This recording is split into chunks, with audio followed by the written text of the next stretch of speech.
ability skilling or anything like that were kind of irrelevant because such was the lead for SKT. They could have done whatever they wanted. I learned that SK Telecom is bloodthirsty and unrelenting. Well, you obviously haven't been paying attention in class, Achilles, because 3 years has taught you that. I've known this for quite some time. You can see, though, Big and Ban for Game 2 up on the screen. And this is going to look pretty familiar so far as Azir taken away by MVP. Still just don't want Faker to get his hands on it, even with the 6.11 changes. You see the Nidalee ban respected to Beyond as well.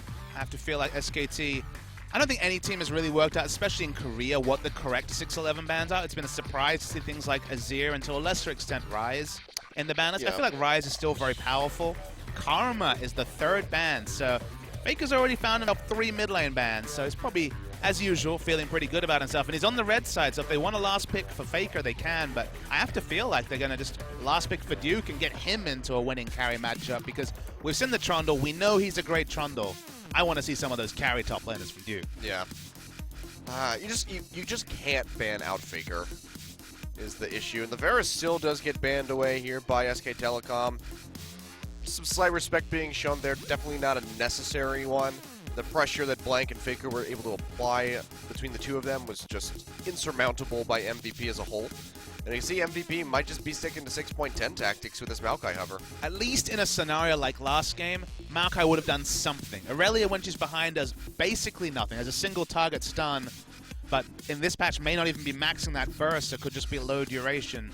Maokai can be in one of those scenarios where he can fight his way back with very few items, has that CC, has the teleport. Vladimir was kind of overlooked in a large way in the previous draft. Of course, didn't see any changes. Still expected to be a premier pick, so we may actually see the first pick Vladimir come through from MVP. Vladimir Swain, all aboard the hype train. God, I hope that doesn't happen. But they are hovering on this one for quite some time, so it looks like they might just lock this more than likely for Ian. Don't think ADD wants to run that one up to the top side, but they could flex it. There is the possibility, and something like this will actually probably delay SKT from picking their mid lane pick till very late in the draft, Achilles, because we already saw that Faker has the answer to the Stain Mages with the Anivia. There is still the outside chance of flexing it, so now you probably do want to keep Faker for that last pick on red side. I just don't want this Maokai. Okay then, no Maokai then. All right, thank you. Thank you so much, Duke. Looks like Nami Elise might be grabbed up for SK Telecom. They're still playing around with this jungle pick for the time being. Only 2 jungle bans this time. We've seen Gragas in the top lane and the jungle. Beyond got MVP playing the Gragas, so until it's locked in, it could just be a shot across the broadside to Beyond. We do see the Nami locked in, so Nami priority jumping way up. We saw Soraka with this sort of priority in the past, and now we're seeing Nami jump up, and Blank's going to stick with the Elise. And ever since MSI, that's a really good thing from my side of the coin. He was very, very good on this champion, specifically in the grand final of MSI. Yeah, it's been pretty good. You can see Beyond, though, showing that Amumu for a second. I'd love to see that one get locked in again. Might be the right amount of surprise to pull a fast one on SK Telecom and find some sort of edge earlier on in the game. Amumu still has to be drafted in later phases of the draft most of the time. There is that synergy between champions like Vlad and Amumu with the damage amp AoE for Amumu to ride in, or the other way around, getting 5 members hit with that Hemo play. Action onto MVP, expecting there to have a mid lane pick, and it looks like they want to pick their AD carry and support as well. They already have the information that Nami will be the support on this side of SKT. Yeah, so Braum makes sense. Use the Unbreakable and get rid of that tidal wave. It's definitely a decent choice. Can be risky in the laning phase, but probably going to be just fine. May see SKT just return to Ezreal, which of course has been a staple of Bang for a long time. Lucian's available. Lucian, of course, saw some pretty heavy nerfs on 611. Yeah, range to his piercing light. There's been incremental nerfs to Lucian for a long time, but I feel like this may be the one to actually push him out of viability. But of course, Bang needs to do his cast a tribute before we get any actual information. Just gotta shuffle through. He put the Trundle in there. Does that mean that he thinks that Dankun looks like a Trundle? Gosh. Your words, not mine, because I didn't even think of that reality. Faker, will they just reach for I mean, the he's Anivia shown it now? already.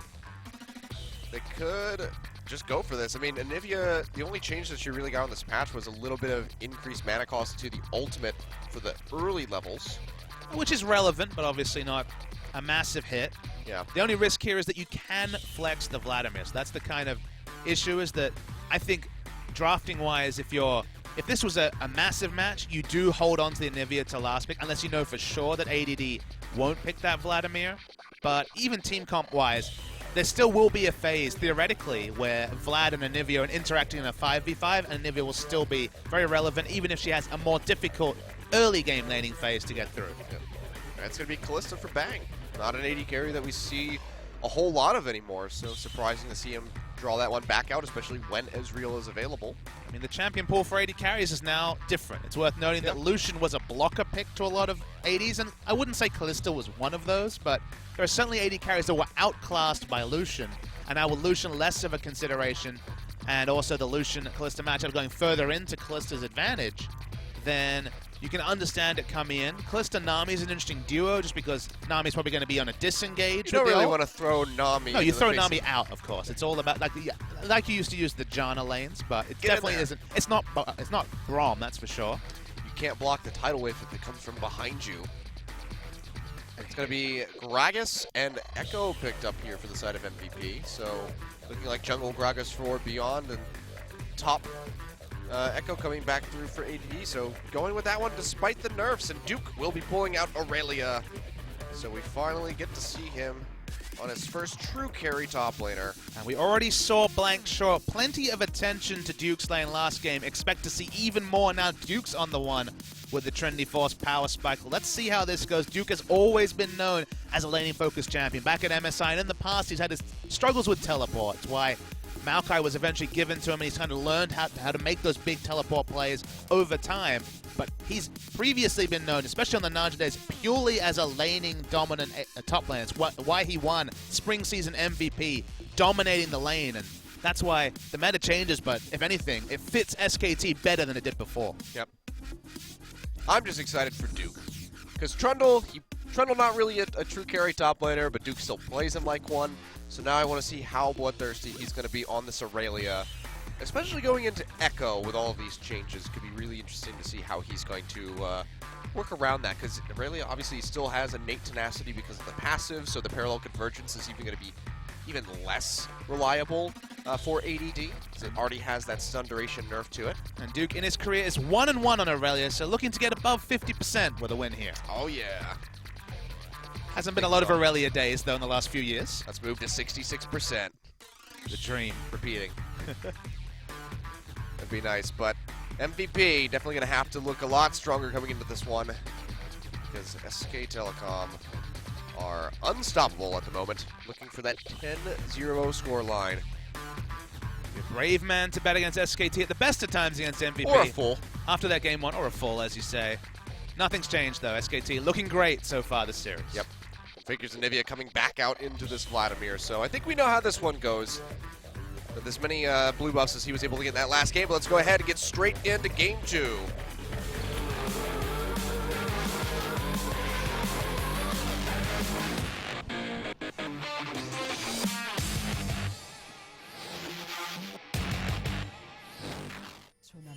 All right, Mountain Drake going to kick things off from us. And like I was saying, Faker last time playing this into the Vladimir Swain matchup. I'm pretty sure that it was against Longzhu. They only got maybe 2 buffs from their own jungle, so Faker constantly had blue buff on his side and didn't even get punished for a very late tier build. I mean, MVP has some good answers for Anivia in this comp. Anivia very much wants to stand in one spot while she's channeling her ultimate. Something like a Gragas Cask could push it away, as we see. Bit of an invade for vision here from SKT. Yep. Duke's still going to come out on top of that one. Echo also so maneuverable that the wall doesn't really have any relevance against Echo in most team fights. Yep. So it's definitely not Vlad Swain really want to stay in melee range of the enemy team. Yep. Oh, Max going to walk into the brush here. Finds Wolf. The Winter's Bite's not going to connect. We'll get a little bit of damage in onto Bang. See Duke just looking to max out those auto attacks with the Fervor of Battle. Strength of the Ages once again from Vladimir. Second time we've seen mid lane Vlad go for that Strength of the Ages. Now you do get 300 health, which does interact with AP better than it did in the past. So you are getting the big value out of the passive from Vlad in that situation. What else do you think we would be seeing from Vladimir as far as keys go? Do you think that there's one that's more optimal, or? No, I'm liking it. I've just been thinking about it because, of course, it's not normal to see mid lane strength of the ages. Yeah. Or in laning strength of the ages in general, just because the cannons come less often than, say, the big jungle camps do for junglers. That's why you see junglers take strength of the ages. But I played some Vladimir pre-rework, and none of the keystones felt great, so I think strength of the ages does fit pretty well. Yeah, I feel like, I mean, what else would you take? Deathfire Touch or Thunderlord's Decree? Not really very fitting for that champion. Level 2 first gotten by ADD in top lane, so let's see how the jungle pathing is from Blank, because we heavily expect him to want to visit top and snowball this Aurelia. Yeah. He wants to get Duke ahead as quickly as he possibly can. And look, it's going pretty damn quick. Yep, he's already roaming up here. Duke should have the stun. There it is, comes out. Flash Cocoon, perfectly played by Blank. There's on the parallel convergence. Will he be able to get the stun? He will. And Duke has to flash away. Flash forward by Nicely ADD. done. Finds the first blood. Will go down, but very nicely played by ADD to pick up first blood. ADD juked in and out of that brush, expertly got the stun down, and the minions did the rest of the work. Duke is outplayed by ADD, and the hope for a perfect series is gone, but it's good to see some life still in MVP. Yep. We're worried about whether or not they'd be able to bounce back, and so far looks like ADD feeling pretty good. So both summoners going to be down for those top laners, and Blank going to be without a flash. So it could be something that Beyond takes advantage of. I was watching the replay on my screen. He was actually really smart. He juked aggressively into the minion line to ensure there was more and more minions hitting on Duke, and then eventually went towards the turret. So he maximized the chance the minions would take him down. So expertly done from ADD. Good to see. You could just say that he duked on him. Oh boy, the Dukeception there. It works out. Duking and juking with Duke. It adds up. And Max just having some trouble hitting these winter lights. SKT expects Beyond to be on the bot side of the jungle, so they're showing a lot of respect in the bot lane. Yeah, have that Sentinel roaming through that bottom side with the Tri-Brush. And Beyond. That didn't catch him, but he's staying on a ward now. That was weird. Definitely conspicuous one way or the other. It looked like it should have been seen. I agree. He's a very large man to not get spotted by that cone of vision. Sentinel needs to get its eyes checked. And SKT just going to keep him here as long as they possibly can. Beyond's just losing time to be in the jungle. So Duke is following what I was speaking about with a dagger in the infantry, so expecting that to be the stinger first for Aurelia. Yep. Maxing W, so yeah, Aurelia W max has not been a thing for a long time. Obviously it was the standard in Season 2 days, but it felt like you got a lot more out of maxing stun for a long time. That stun damage was toned down in previous patches, then we just didn't see Aurelia, but with Stinger fitting the item build paths so well, W max, Stinger first Aurelia should become the new norm in the top lane. Yep. And ADD has a Dark Seal, so going to be looking to stack that up as best as he can. Get that increased regen off of the potion, and then also has that cloth armor coming through. So it could just be a chain vest coming out for him. Maybe the, what's the name of it? Glacial, whatever. Glacial Shroud? Shroud, yeah. There we go. The one that builds into Iceborne Gauntlet. My mind had a brain. I had a brain fart right there. Okay. Bit frazzled by the perfect game you just witnessed minutes ago. That I'm a little bit tired. Really? Had a pretty. Well, I guess it wasn't that late of a night. Went to Ultra last night. Saw Dead Mouse. How was good old Dead Mouse doing? Noted MOBA enthusiast Dead Mouse. Yeah. Yeah, he was good. Pretty good set. And Vici closed out. And we were done by 11 o'clock. Welcome to Korea. Oh, Duke's going so aggressive onto ADD. Doesn't know that Beyond's here. Still gets the kill, however. Parallel convergence obviously not going to set him up, but MVP do lose one there in the top side as Duke finds that 1v. It was like a 1.5. I guess I can't really call it a 1v2. Beyond didn't really react in time. Well, that was one of those things where ADD was trying to calculate the damage and very clearly was baiting. It's just the bait was it's not respecting the damage value of W max Aurelia. Took too much free damage. It was level 6 to level 5. Obviously didn't have the ult to snap back. Yeah. And was punished. So calculated so well when it came to getting the 1-for-1 trade on the early gank by Elise. And then the calculations really didn't serve him very well in that scenario. Yeah, and then Beyond couldn't really chase in for the kill because there was just so many minions that he would have lost out that duel. So very nicely played by Duke, turning things around in what looked like a pretty dire situation. think it was just more poor execution from Beyond, which, as I said, surprising given that he did have a nice outplay in the 1v2 earlier. So Echo saw pretty heavy-handed changes. You know, Iceborne Gauntlet was nerfed in previous patches. A lot of things have gone against Echo's build path, and this is the direct changes. He had obviously the E damage toned down in previous patches, and then now his chase potential's down because he procs that passive less often, so the movement speed and missing health damage, very relevant when you're chasing down in a long extended laning phase. Oh, another fight coming out. ADD just got back to the lane. We'll get the parallel convergence. And Duke's just throwing out the ultimate. Parallel convergence had its stun duration reduced, and basically all his base values were turned down. So AP Echo, more unaffected by the changes, but Tank Echo definitely trying to be forced off the rift. Yep, there was the glacial trap for him. So just trying to mitigate, build toward that Iceborne Gauntlet as fast as he can. Beyond gonna miss out on this blue buff. Not the biggest thing, because you wouldn't do a whole lot going over to Ian, so it would have been the Gragas taking that one up. First clear from Gragas can be a bit tricky when it comes to mana sustain, but you can see that he has the Hunter's Potion, so he'll be doing just fine. So far, it's been pretty stagnant in that mid side. You can see Faker just going straight for the tier, has another Sapphire Crystal in the inventory, and it's just going to be a Spectre's Count here for Ian, so looking to a tiered message very early on.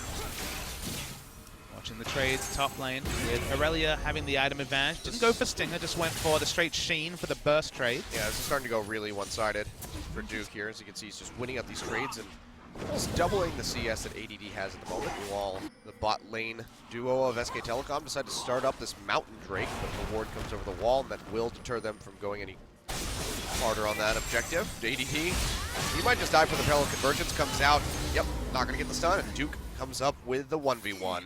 And it's a solo kill for Duke, and again, feels like the old meta, feels like the return of Najin Duke, and that was good enough to win MVP on a Najin team that struggled, missed playoffs, so meta changes. By the end of right at the end of the tank meta, Duke had caught up. The first 8 games of the season attested to that. Now we get into the meta that actually fits Duke like a glove, and that's scary, because SKT, it turns out, was doing plenty of winning beforehand. Yeah. Now they're doing extra winning. But no perfect game still, as they did give up that kill on the top side for first blood, so unfortunately not. What a garbage team. Can't get 2 perfect games in a row. Well, flash away, still gonna get caught by that Glacial Fissure. Bang, taking those stacks, will get locked up. One more hit, there it's gonna be, but he still makes it back under the sanctity of that tower, and he will stay alive. Wolf has to flash away, but here comes Duke, gets a slow one to Maha. One more auto attack will do it, and he finds it. He's gonna get locked up, however, it looks like he may pay for this one as Ian has joined the team. Gets a ton of regen coming through from the ebb and flow. Duke will still stay alive. Here comes Faker. Playing now on the roam down, and Faker's here to join as well. Has the wall available. Just gonna go turn straight onto Beyond. They work him down. Duke finds the kill. Wall comes out. Ian has to roam around that one. The Sanguine Pool gonna have to flash straight away out of that one to avoid the bubble, and that's gonna be a nice couple kills coming in for SK Telecom in that bottom side. ADD's getting a much needed push onto the top, but I still don't think he's going to be able to take that turret. Just some really big outplays from SKT, even though they had less resources. SKT was second to react. Of course, Anivia never going to be as fast to roam as Ghost Flash Vladimir, but they still went out in the kills. They couldn't even secure the kill onto Duke either. Faker will just be obnoxious, auto-attacking and looking for trades on the Vladimir under turret, and this will be first dragon of the game to SKT. Mountain Drake as well, and then another Cloud Drake to follow. So we're keeping things pretty close to last game, it seems. But we'll see another look at this engage in the bot side. Just look at the mini-map, because remember, there's already Beyond here. Elise finally starts walking down, and Nivea's not even interested in coming in. Of course, the teleport from Duke will register. They thought they would get the kill, so Maha eventually dies. Duke has trouble actually auto-attacking the Sivir among 3 people. But then the ebb and flow and the ultimate at the same time is just enough healing. Ian's first instinct is that Aurelia is dead.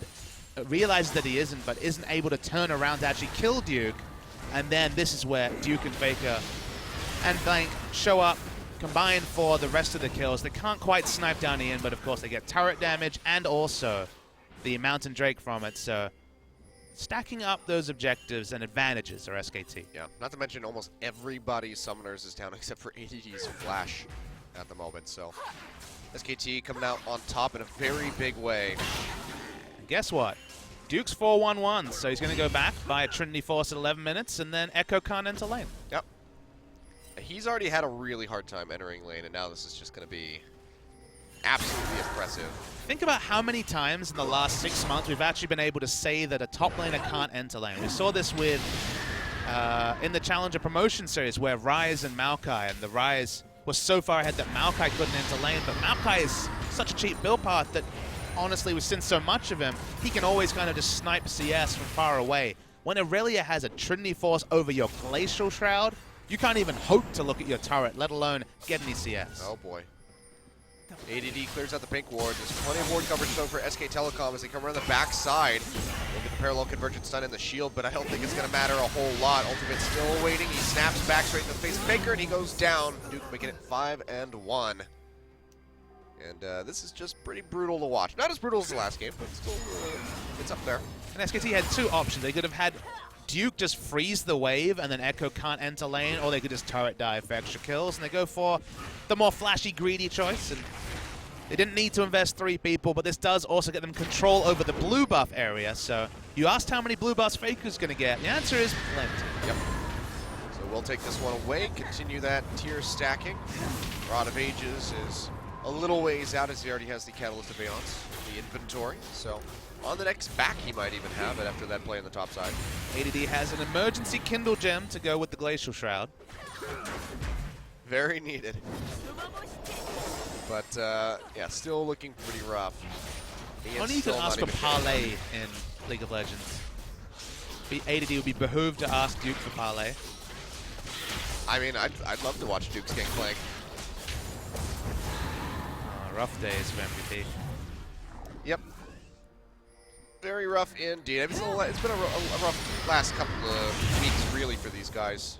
Sans the win against ESC. I mean, they had the heartbreaking losses. The ones where they played very well for large swaths of games. And the KT one was, of course, the famous 53 hit point Nexus loss. And then they played very well against ESC Ever for the majority of the series. Were definitely the better team, 1-2-0. And you kind of hoped that this series would be closer than it's actually ended up being. Yep.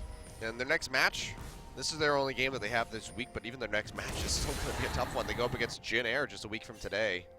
Very different team to face, though. Yeah. There'll be much longer game times. Expected there not to be the same dominance in the early game. How will Jin Air fit the meta as ADD goes aggressive for some reason? I'm excited for Trace in this meta.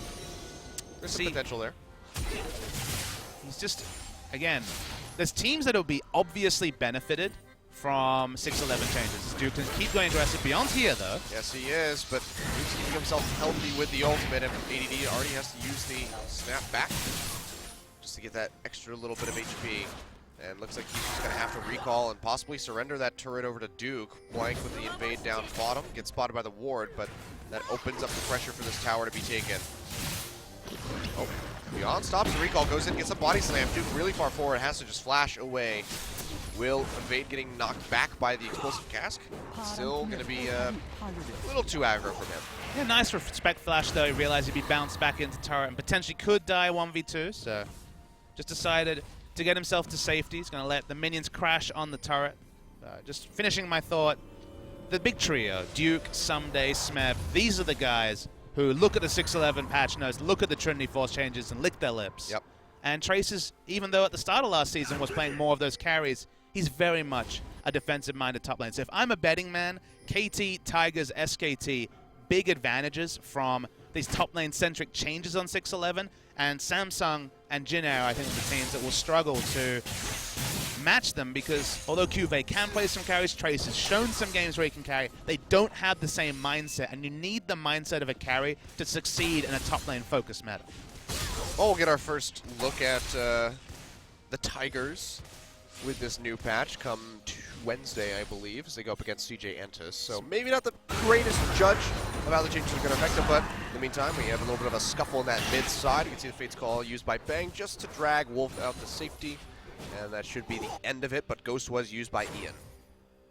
Yeah, 4,800 gold lead. 5,000 is a lot at 16 minutes, but it pales in comparison to what we saw in the previous game. Considerably. Duke roams down. He's gone Berserker Grease, so he's not slowing down with the damage. And Beyond waiting to roam in here, standing on that pink ward, so he knows he's not seen. Come around the backside. Now on the hunt, gets popped. With that move speed, he goes forward with the flash. Knocks Bang straight into the rest of the team, and he is going to go down. Maha finds a kill.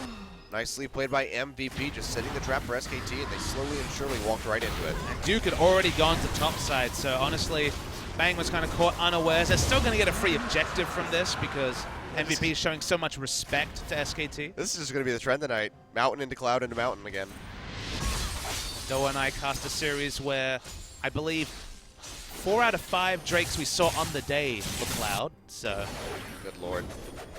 I don't think there was a combat stat. There was maybe 1 Mountain over 2 series. It was insane stuff. Thank you, RNG. Our Drakes always. We're fast. And we can't complain. We cast a Telecom War with only Infernal. That's very true. Infernal and Mountain only is a nice thing to see. Only combat stats. This makes for those skirmishes to be that much more interesting. I just want to talk a little bit more about, while we have a bit of a lull, the patch changes as well. Just once again talking about the changes. You know, people might say, okay, there was a carry meta before with champions like Fiora, as Duke considers the turret dive again. But it was Fiora beating tanks. Now it's going to be carry versus carry. It's a very different thing. Because Fiora existed as a top lane carry because she beat the tank meta. The tank meta is not necessarily a thing of the past, but soon to become one. Yeah.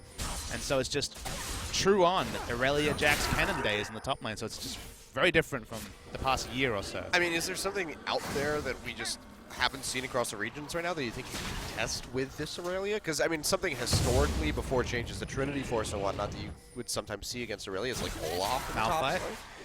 Yeah, that's true, Malphite. We haven't seen him for quite some time. Oh, on the hunt against Bob yet again. Oh, Finger. the wall. Yeah, nice denial with the wall.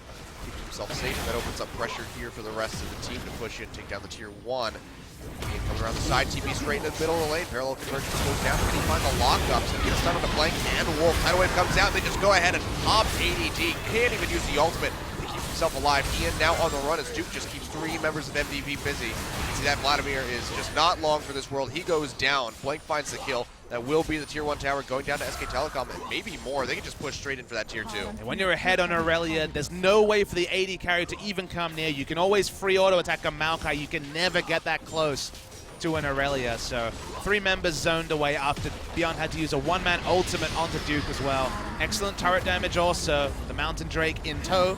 They will take 2 extra objectives from that.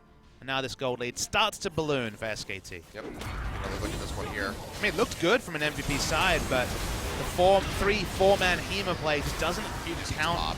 Exactly. He popped down at first. The Echo just dies in the front line. Duke, no way for MVP to walk past this top lane Triforce carry, and thus Ian dies for free in the back line. Yep. Oh, SK Telecom. Just clapping their enemies left and right. It's a long season, so get used to it. If this SK Telecom sticks together, and there's no reason they shouldn't, then... That would be a massive shakeup if something like that happened in the middle of the split. Well, it would require an act of God, you'd have to think, to stop them from just fielding the same roster. And so far the roster, it was good before, and again, the changes, if anything, seem to have made them stronger. Yep. I think if Faker calls a shot, that's going to keep everything the way that it is.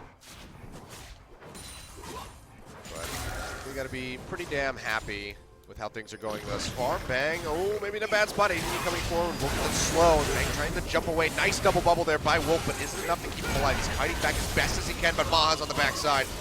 Crits come through, and they find a kill. Wolf looking to flash out of the Baron pit. It doesn't look like he's going to make it. He does not.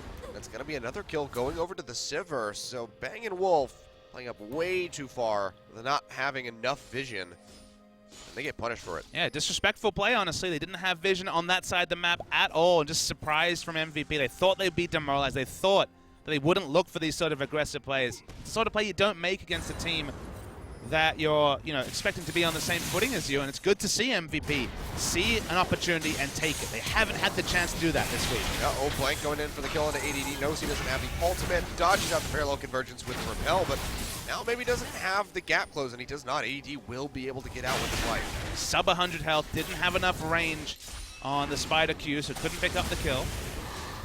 Now we see Duke against Ian in the side lane. This is always a matchup that Aurelia traditionally won, and nothing should change. Was able to fit in a Spectre's Cowl as well. Duke is getting closer to Flame Horizon territory. He's just about 40 off at the moment, and Berserker creeps through Aurelia. 5% extra attack speed and the swiftness boots being largely trivialized means we'll see more berserkers, specifically from the AD carries, but increasingly from some of these top lane carries as well. He has a Glacial Shroud. Frozen Fist plus Trinity Force. Let's see it. Frozen Heart was always the staple on Aurelia. Yeah, the Frozen Heart would be really good into Maha. So probably going to be the Frozen Heart, as you say, the passives don't stack from Trinity Force and the Iceborne Gauntlet. What a world that would be. I don't want to live in that world. That sounds terrible. Trinity Force Lich Bane back in the day could have been fun as well. But again, it's not the world we live in. You know, an item we haven't really seen at all is Wit's End. Did get a cost reduction. They changed the build path. It's a really big buff. I mean, the only champion that really makes sense with it is Warwick, obviously.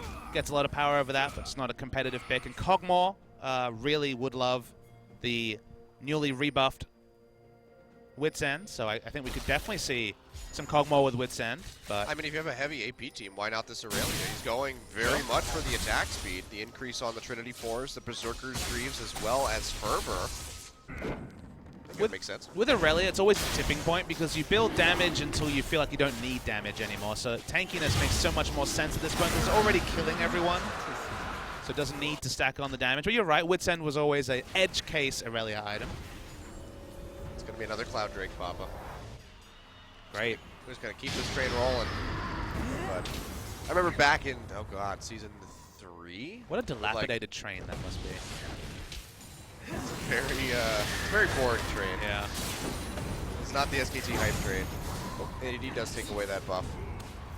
But I was going to say, I remember back in like Season 3 or something, just top Mundo with Wit's End and really beating the crap out of people. I remember Top Mundo with Spirit Visage, so maybe we're just remembering different things. You do like Spirit Visage, Warmogs, Wit's End, and like a Randuin's or something, and he's never get away from you, never kill you.